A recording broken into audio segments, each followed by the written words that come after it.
Hi hello friends, welcome to our channel. ఇవాళ chicken biryani చేస్తున్నా.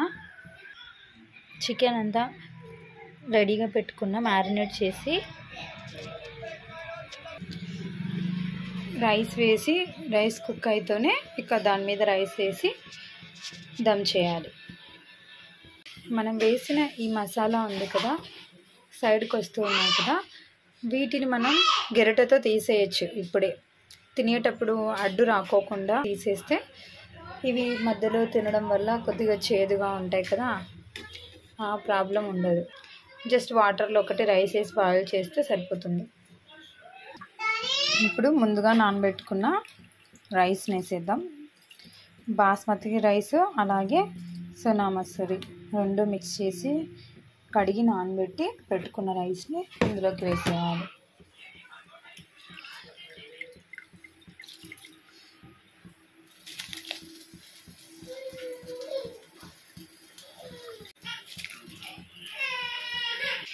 Rice వేసేసాం.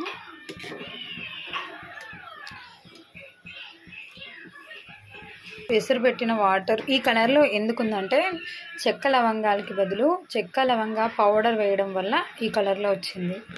కొంచెం గ్రేవీగా రావడానికి మనకు జస్ట్ వాటర్ ఒకటే, రైస్ కాకుండా వాటర్ ఒకటే చికెన్ మీద కొంచెం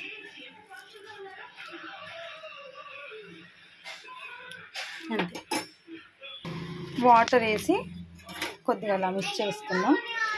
ఎందుకు వాటర్ వేయడం అంటే మనం పెట్టిన తర్వాత స్టవ్ మీద కింద అడుగు అంటుకోకుండా ఉండడానికి, మనకు కొద్దిగా గ్రేవీ లాగా రావడానికి యూజ్ అవుతుంది.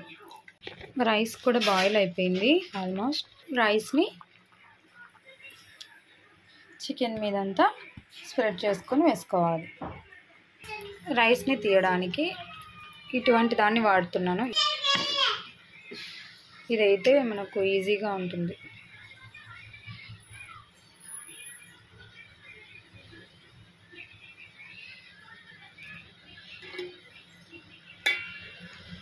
ఇలా అంతా స్ప్రెడ్ చేసుకుంటే వేసుకోవాలి. ఆనియన్స్, కట్ చేసుకున్న పుదీనా,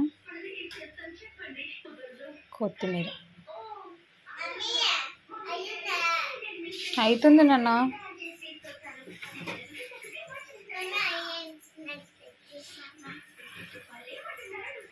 ఫుడ్ కలర్ అలాంటివి ఏమీ వేయను. ఇప్పుడు దీన్ని స్టవ్ మీద ఒక పెనం పెట్టుకొని, పెనం మీద పెట్టి మూత వేసుకొని ఒక వెయిట్ పెట్టుకొని ఒక 10 మినిట్స్ హై ఫ్లేమ్ మీద, ఒక 5 to 8 మినిట్స్ లో ఫ్లేమ్ మీద పెట్టి కొద్దిసేపు అలా వదిలేస్తే రెడీ అయిపోతుంది.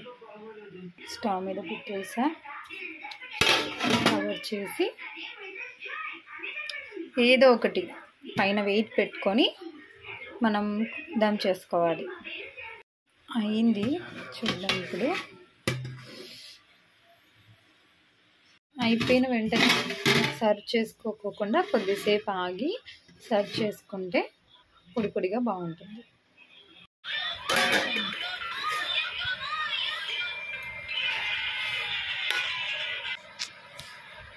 ఇది పడిసిస్మా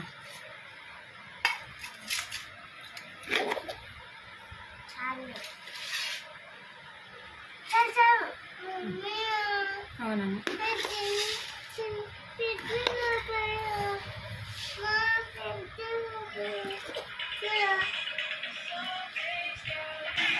చికెన్ బిర్యానీ రెడీ. ఇది మా సిస్మాయి.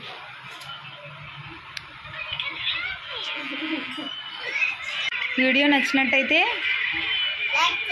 షేర్ చేయండి, సబ్స్క్రైబ్ చేయండి. Thank you so much for watching. Bye.